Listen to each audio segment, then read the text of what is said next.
Welcome to the Entrusted to Lead podcast.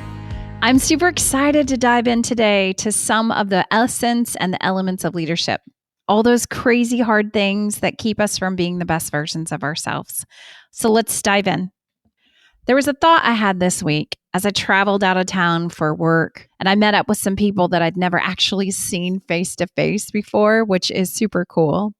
Everyone's a little bit bigger than they look on screen because, everyone sits inside this little bitty 2-inch box every day. And we had lots of interactions and dinner, and it made me start to think about how people are not really what they seem.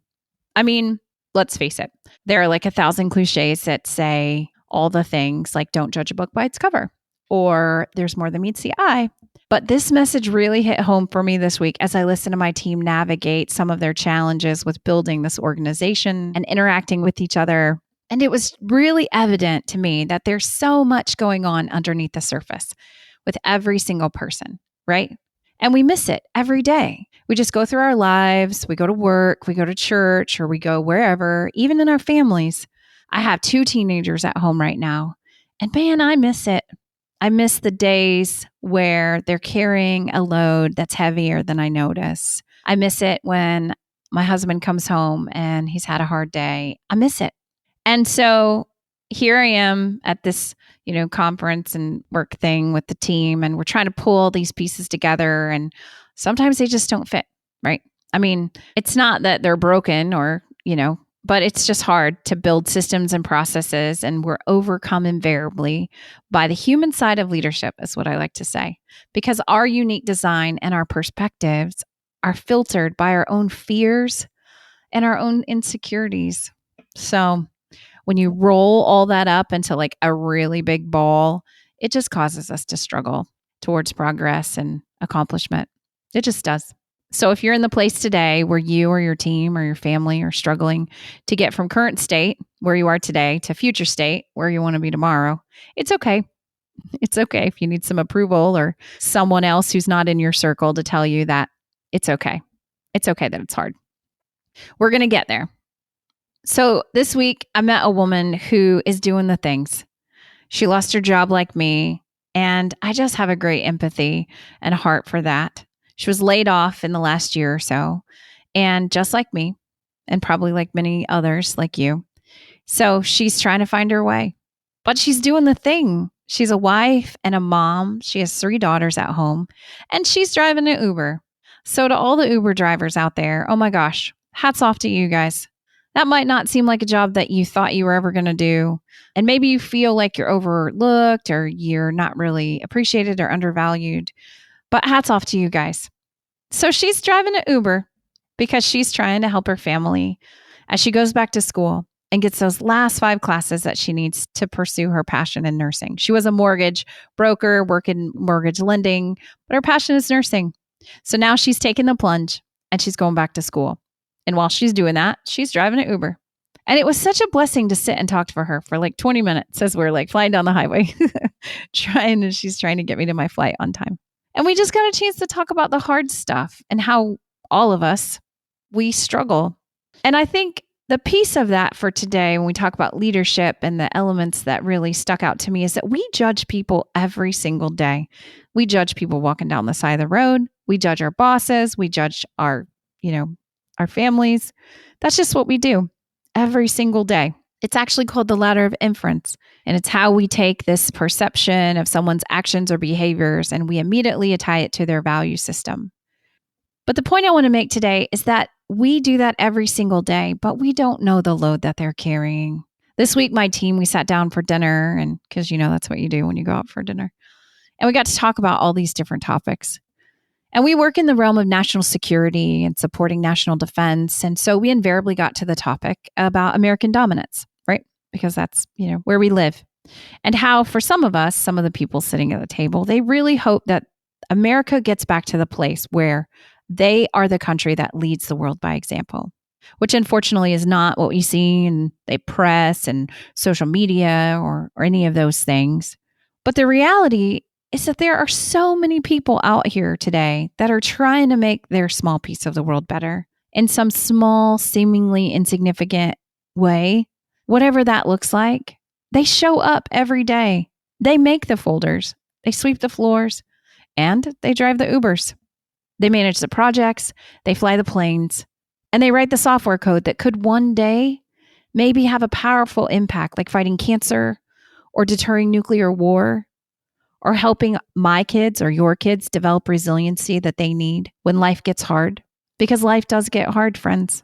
I know that it's hard to show up every day, even when it hurts, even when everything inside your heart and your mind says, come on, dude, I can't do this today. I can't be the thing. I can't do the thing or write the thing or build the thing. And you're right. You're right. Actually, most days you can't. Not alone, because we're not designed to live life on a deserted island. Sometimes we'd like to, but that's not really the point of this whole thing called life or leadership. Yesterday, I had a conversation with a colleague, and he looked at me and he said, Danita, why are you here doing this? Like, why are you doing this? And what he meant was, you could be at home in your little beautiful piece of the pine tree plantation, which is what I call it. And you could be sitting, drinking coffee on your porch, just enjoying the peace and quiet of life. But why did you leave all that to come out here and sit with us and work beside us and struggle and strife and try to break through this thing? I could do that, I said. I could. But when he asked me that question, I said, you know what? I don't know. I don't know why I'm here. I don't know why I left my home and flew out here to sit and be with you to struggle through these things together. I'm not sure. But then I got in that Uber with the mom who's doing the thing. And she's trying to make a difference in her life. And she's reaching for her goals. And she's showing up every day in the interim until she gets to her destination. And I was reminded that for as much as we want this thing to be about us, this thing called life, it's not. It's not about us at all. It's not about me. It's not about you. It's about us making our small corner of the world where we live and work and serve the best version of itself. It's about helping to ease the suffering of others. But that suffering doesn't have to be trauma. Some of us, we do, right? Some of us, we work in trauma. My 2 daughters are EMTs. They work in trauma. But it doesn't have to be super dramatic, It could be something simple or something small, like a person who needs a ride to an airport. Or it could be helping a person with a project. Or yes, even that new software program that could one day make your life or your company or your country a little bit better. But more than that, it's about the legacy that you will leave for those you love. So I want you to think about this question this week as you're going through your daily life. What will they remember when they see you? Ask yourself that question as you're going through the trials and tribulations of whatever that looks like for you. Carpool pickup lines or briefing the boss or fighting cancer. What will they remember when they see you? Will they remember that you were perfect? Or will they remember that when the hard times came, you got back up? Because, my friend, that's the most important thing, that you keep moving forward despite what stands in front of you today. Faith is a huge element of my life. And as a Christian over the last, 20 years, I guess, I've learned that God has called me to love him with my entire mind and soul and heart and strength, which, if you have tried that lately, is the hardest thing to do. I fall down all the time, daily. And sometimes I say the F word. I do. And I know that journey will take me a lifetime. But he also calls me to love my neighbor as myself. And I've learned that I can do that in a billion different ways. I know that God calls each of us to trust in his provision and his time and his word. Those things I know. So when you find yourself struggling and asking, what am I doing here? Just stop for a minute. Take a breath and remember why you're doing the thing. So why are you doing the thing? And the other thing I want you to know is that you were doing a great job, okay? I don't know if you know that or if anybody has told you that this week or this month or, oh my gosh, I hope this year. But I don't want you to forget it, okay? I want you to write it on a Post-it or on your bathroom mirror or on your car dash, which is where I normally stick mine when I used to commute, back in the day. But I want you to put it somewhere where you can see it because I want you to hear it and I want you to remember. So keep showing up when life is hard because people do need you. We all have people who rely on us. They need us for stuff and for things. And sometimes it's super frustrating. It's okay. And sometimes you get to the end of the day and you're like, oh, I can't do this anymore. What is the point? But the point is to ease the suffering of others, whatever that looks like for you. That's what I believe. And that really is the whole entire essence of this thing called leadership. It really is.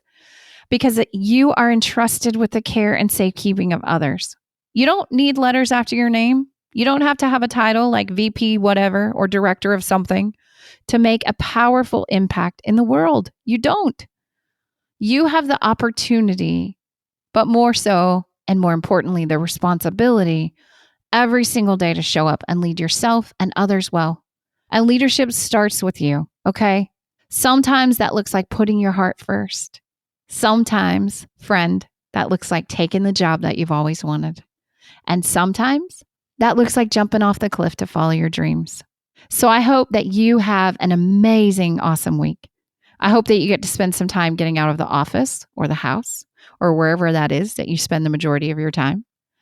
And I hope you enjoy the world, enjoy the people around you, build a legacy filled with hope and love. And just remember that you're doing a good job. Keep showing up every day and you matter. So have an amazing day. I'll see you later. Bye.